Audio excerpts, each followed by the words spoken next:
Did you know that according to a study by the University of Scranton, only 8% of people achieved their New Year's resolutions? That's a shockingly low number, isn't it? It's a startling reminder of how many of us set goals, yet struggle to reach them. This statistic paints a picture of a world where ambition often outpaces achievement. The culprit? It could be a lack of understanding about motivation. If we want to be part of that 8%, we need to understand motivation and how it works in our brains. Scene script: motivation isn't just about willpower, it's a complex process that takes place in our brains. Picture this.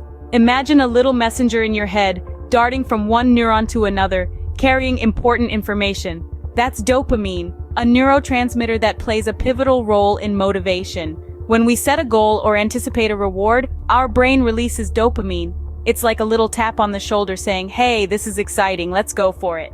That's your brain's reward system in action, but here's the catch. Dopamine isn't just about the thrill of the chase, it's also about the satisfaction of catching. When we achieve our goal, there's another rush of dopamine, a little pat on the back saying, "Well done, that felt good, didn't it?" That's the reward part of the system. It's our brain's way of reinforcing positive behaviors and encouraging us to repeat them. Sounds simple, right? But the brain's reward system can also be a double-edged sword. It can act as a source of motivation, driving us to pursue our goals. But it can also become a barrier, particularly when the rewards are too far off in the future or seem uncertain. In those situations, our brain might decide that the effort isn't worth the potential reward and dial down the dopamine, making it harder for us to stay motivated. Another interesting fact is that our brain is wired to prioritize immediate rewards over delayed ones. This is known as temporal discounting. Think about it. Would you rather have a small reward now or a larger reward later?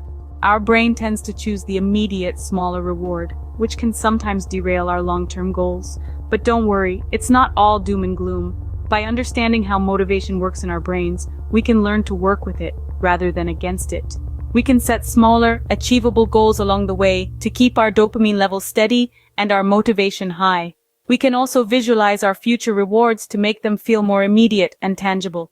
Understanding how motivation works in our brain empowers us to take control and harness it to our advantage. One powerful tool for harnessing motivation is setting goals.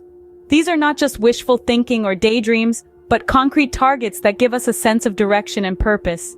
They act like compasses, guiding our efforts and decisions towards a defined outcome. Imagine walking into a forest without a map or a destination in mind. You'd likely wander aimlessly, getting tired and frustrated. But with a clear goal, you have a specific destination to aim for, making your journey more focused and meaningful.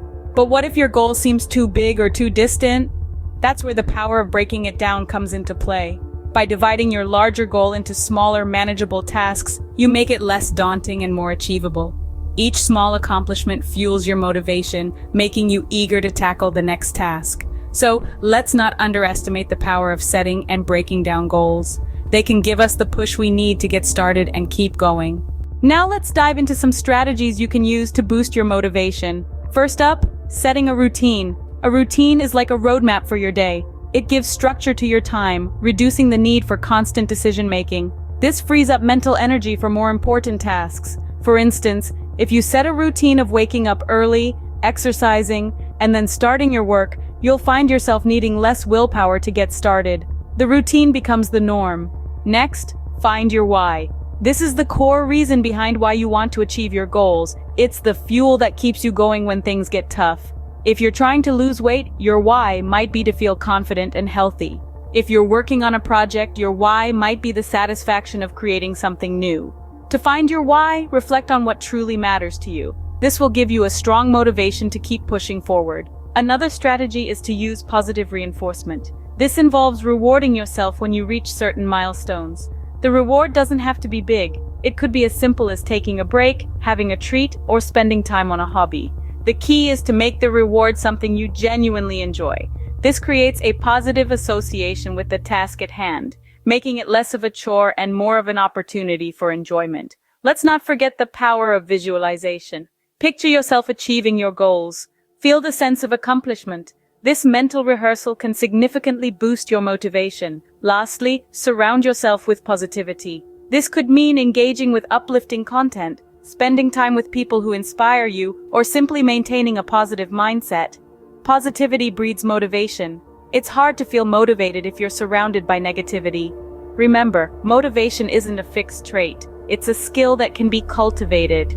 With patience and persistence, you can harness the power of these strategies to enhance your motivation. By understanding the science of motivation and applying these strategies, you can increase your productivity and achieve your goals. So, what's the takeaway from all of this? Let's recap. We've delved into the surprising statistics around motivation, explored its scientific basis, and underscored the power of setting goals. We've also shared proven strategies to bolster your motivation. Remember, the key to harnessing motivation lies not only in sheer willpower but also in a nuanced understanding of your brain's workings. So, arm yourself with these tips, implement them in your life, and join that elite 8% who actualize their goals.